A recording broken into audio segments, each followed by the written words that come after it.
అందరికీ నమస్కారం. కేరళలో అందులోని శబరిమల వెళ్ళి భక్తులు చాలామంది ఇబ్బంది పడుతున్నారని చెప్పి సోషల్ మీడియాలో అంటే ఎక్కువగా ఫేస్బుక్లో చాలామంది ప్రతి ఒడు కూడా ఒక వీడియో తీసి పెడుతున్నాడు.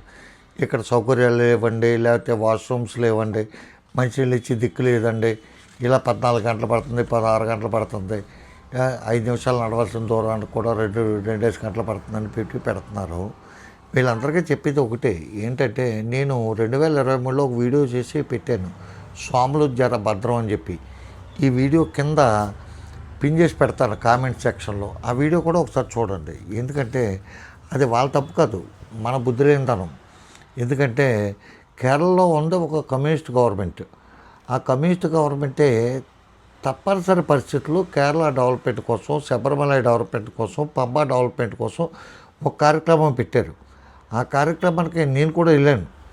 ఎప్పుడు పెట్టారంటే అది నేను అనుకుంటా సెప్టెంబర్ 20వ తారీఖున ఇప్పుడు పెట్టారు. వెళ్తే మాకు ఒక మెమోంటో ఏదో ఇచ్చారు.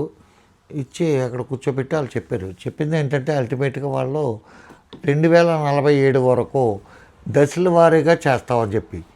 నేను ఒక మెమోరాండం తయారు చేసుకుని వెళ్ళాను. ఎందుకంటే 2023లో ఒక వీడియో చేశాను. ఏమంటే ఇటువంటి పరిస్థితులు ఎదుర్కొంటామండి మా ఆంధ్ర వాళ్ళు, మీకు ఆదాయం ఎక్కువ వస్తుంది మా ఆంధ్ర ప్రజల నుంచే, కాబట్టి మాకు కొన్ని సౌకర్యాలు కావాలి. ఇవి లగ్జరీస్ అడగట్లేదు, కనీస వసతులు కల్పించండి అని చెప్పి అడిగాను. అడిగి దానికి సంబంధించి ఎండోమెంట్ మినిస్టర్ని, కేరళ ముఖ్యమంత్రి గారిని, ఎండోమెంట్ మినిస్టర్స్ని, అలాగే ట్రావెన్కోర్ దేవస్థానం యొక్క చైర్మన్ని, వీళ్ళందరినీ కూడా కలిశాను నేను. సభా వేదిక మీదకి నన్ను ఎలా చేశారు. నేను చెప్పాను, ఎన్నిసార్లు వచ్చానండి, ఎంత ఇది నా పరిస్థితి ఇదని చెప్తే ఆ కన్సర్న్ వ్యక్తులు నన్ను వేదిక మీదకి కేకేశారు. నేను వేదిక మీదకి వెళ్ళి ఇవన్నీ కూడా వాళ్ళకి సబ్మిట్ చేసి వచ్చాను. ట్రావెన్కోర్ దేవస్థానం చైర్మన్ అయినా, అట్లాగే ముఖ్యమంత్రి గారికి అందరికీ ఇచ్చాను, ముఖ్యమంత్రి గారి పిఏకి ఇచ్చాను, అందరికీ ఇచ్చాను. నాకు రిప్లై కూడా ఇచ్చారు. ఏమనంటే సజావుగా సాఫీగా వాళ్ళు 1 by 1 చేసుకుంటూ వస్తామండి అని చెప్పారు. అంతవరకు సంతోషం, నమస్తే. నేను 2023లో చెప్పాను అక్కడ ఉన్న పరిస్థితులు ఏంటి, నీళ్ల పరిస్థితి ఏంటి, అక్కడ ఏ విధమైన శానిటేషన్ పరిస్థితి ఏంటి, తిండి పరిస్థితి ఏంటి, అకామిడేషన్ పరిస్థితి ఏంటి అన్నీ కూడా చెప్పాను. అయినా సరే ఈ చేతస్థులు కొంతమంది గురుస్వాములు పేరు చెప్పి, నిజమైన భక్తులు చాలామంది ఉన్నారు, ఏ విధమైన భక్తుల మనోభావాలు దెబ్బతీయాలనే వ్యక్తిత్వం కానీ, ఆశ కానీ, ఆలోచన కానీ నాకు లేదు. నేను 31 సార్లు వెళ్ళొచ్చాను కాబట్టి నాకు అటువంటి ఎదవ దుర్బుద్ధి ఏమీ లేదు. కానీ కొంతమంది వెధవలు స్వామి పేరు చెప్పి, అయ్యప్ప స్వామి గురుస్వాములు అని చెప్పి చాలామంది అవుతున్న కొంతమంది వెధవల గురించి చెప్తున్నాను. చిన్న చిన్న పిల్లలకి మాలేస్తారేంట్రా? మీరు చూడండి, నా పాత వీడియో మీకు పిన్ చేసి పెడతాను, కామెంట్ సెక్షన్లో ఉంటుంది, అది క్లిక్ చేసి చూసుకోండి. వాళ్ళ రాళ్లలోని, లప్పల్లోని, ఆ ఇసుకలోని, అట్లోని లోపలికి శరీర భాగాల్లోకి చొచ్చుకుపోతున్నాయి. ఈరోజు కోవిడ్ కంటే ప్రమాదంగా, కరోనా కంటే ప్రమాదకరమైన వైరస్ ఏదో వ్యాప్తి చెందిందని చెప్తున్నారు. కొంతమంది వెధవలు కామెంట్లు పెడుతున్నారు, ముక్కులు ఎలా పూసుకోవాలంట, చెవులు ఎలా పూసుకోవాలంట. ముక్కు చెవు పూసుకుంటే అక్కడ మహానదిలో స్నానం చేస్తే, మన పంటకాలంలో స్నానం చేస్తే మునుగుతాం. అక్కడ ఉండేదే 1 feet వాటర్ ఉంటుంది. శబరిమల ఎల్లోళ్ళకి ప్రతి ఒడికి తెలుసు, పంబా నదిలో స్నానం చేయాలంటే పడుకుంటే తల మించి నీళ్ళు వెళ్తాయి, పడుకుంటే, లేకపోతే మోకాలు కూడా మొలగవు. అటువంటి చోట ముక్కులు చెవులు మూసుకుని చేయండి అని చెప్తాను. నేను ఆ రోజే చెప్పాను, ప్రతి చోట కూడా ఈ షవర్ చేయడానికి వీలుగా స్ప్రింక్లర్స్ లాంటివి పెట్టండి, ఆ నీళ్ళే ఇక్కడ పెట్టండి. అక్కడ ములుగొచ్చినోడు ఏదో పుణ్యానికి ములుగొస్తాడో అక్కడ శుభ్రం చేసుకుంటాడో, అది దరిద్రం అండి. అక్కడే ఉచ్చలు పోతున్నారు, అక్కడే బట్టలు ఉతుకుతున్నారు, అక్కడే సబ్బు రాసుకుంటున్నారు, ఒక నీళ్ళు ఒకటికి వెళ్తాయి. ఇదే జబ్బు అండి, దరిద్రం అండి అని చెప్పాను. అయినా మన చేతపు స్వాములు మన తెలుగు రాష్ట్రాల నుంచి ఎక్కువ మంది వెళ్తున్నారు కాబట్టి మన వాళ్ళు మారతారని చెప్పి అనుకుంటూ ఒక భ్రమ. మారరు. అక్కడికి వెళ్తే పుణ్యం వస్తుంది. ఓకే, మీకు పుణ్యం వస్తుందో, స్వర్గానికి పోతారో, నరకానికి పోతారో, అక్కడే సత్తే చావండి. చిన్నపిల్లలు తీసుకెళ్తాం ఏంటంటే ఇదేమని చేయమంటే, ఎవరు చెప్పాడంటే వాళ్ళకే పాపం పుణ్యం తెలుసు. నీ వ్యసనాలు మానుకోవటం కోసం, నీ సిగరెట్లు మానుకోవటం కోసం, నీ తాగుడు మానుకోవటం కోసం, నీ పేకాట మానుకోవటం కోసం, నీ వ్యభిచారం మానుకోవటం కోసం నువ్వు ఏదో మాల వేసుకుని పతివ్రత కింద దీక్ష పూని శ్రద్ధాశక్తులతో పూజించుకున్నవాడు ఆ పిల్లలకి అట్టకట్టేందుకు అదేం దరిద్రం. అటువంటి మానుకోమని చెప్తున్నాను. మీరు ఎవరైనా స్వాములు బాధపడితే నాకేమీ ఇబ్బంది ఏమీ లేదు, మీరు నన్ను పీకేది ఏమీ లేదు.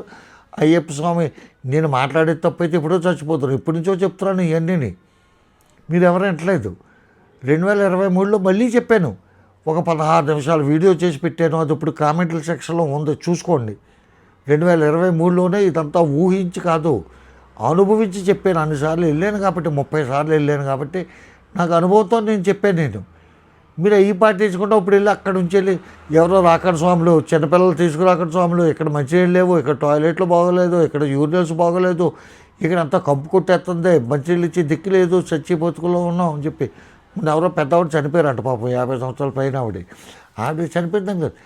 ఒక అత్యధికమైన రష్ ఉన్న ప్రాంతాల్లోకి వెళ్తే మనకు ఆక్సిజన్ కూడా తక్కువ ఉత్పత్తి అవుతుంది.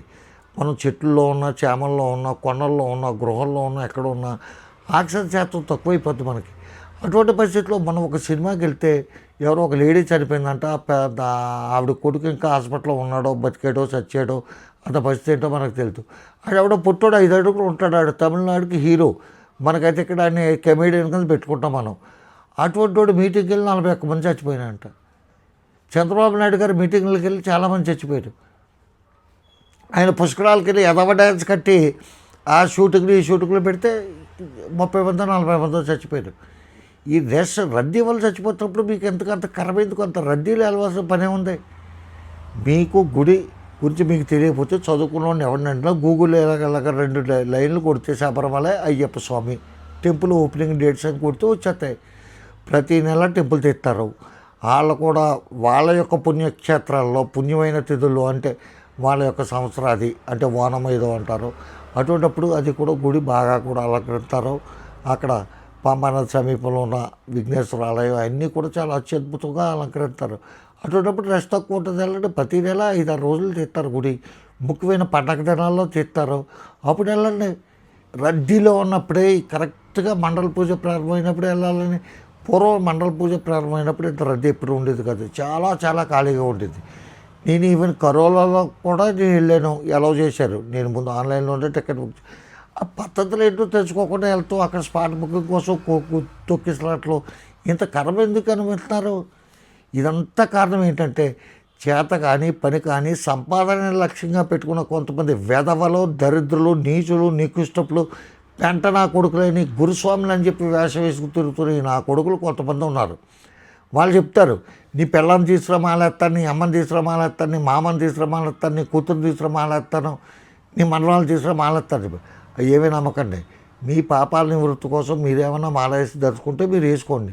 కష్టం నష్టం భరాయించి మీరు వెళ్ళండి. బతికైతే 2 ఏళ్ళు, చావైతే అక్కడ చావండి. అంతే తప్ప ఇలా రెచ్చగొట్టి ఒక మతాన్ని ప్రోత్సహించవలసిన నెసెసిటీ మనకైతే లేదు. ఏ దేవాలయమైనా ఎక్కడైనా ఏదైనా ఒకటే. కాబట్టి మీరు ఖాళీ ఉన్న రోజుల్లో ఆయన పుట్టినరోజుకి తెస్తారు, అట్లాగే చాలా మంచి కార్యక్రమాలకు తెస్తారు. అటువంటిప్పుడు వెళ్ళండి, ప్రశాంతంగా దర్శనం చేసుకుని మీ పిల్లం బిడ్డలతో హ్యాపీగా వెళ్ళి అదొక టూర్ కింద ఉపయోగపడుతుంది. ఎంత రద్దీలో ఎంత రష్లో వెళ్ళిపోయి అక్కడ ప్రాణాలు వదిలేసి తేడా పాడా జరిగితే లక్షల మంది చచ్చిపోయే విషయం మాత్రం భవిష్యత్తులో మాత్రం డెఫినెట్గా జరిగి తీరుతుంది. నేనేదో అపశకునం మాట్లాడతాను కాదు. 30 సార్లు వెళ్ళాను, తిరుపతి కంటే ఎక్కువ సార్లు. ఏ దేవాలయానికి వెళ్ళనన్ని సార్లు నేను శబరిమల వెళ్ళాను, అయ్యప్ప స్వామి కొండ, కేరళ. కానీ నేను చెప్పేది ఏంటంటే అక్కడ పరిస్థితులు మాత్రం రోజు రోజుకి ఏ విధమైన డెవలప్మెంట్ లేకుండా నీచ నికృష్టానికి దిగజారు చేస్తున్న కేరళ గవర్నమెంట్ మీద ఆవేదనతో నేను చెప్తున్నాను. అక్కడ పరిస్థితులు ప్రమాదం, ఎప్పటికైనా మనం ప్రమాదంలో పడిపోతాం.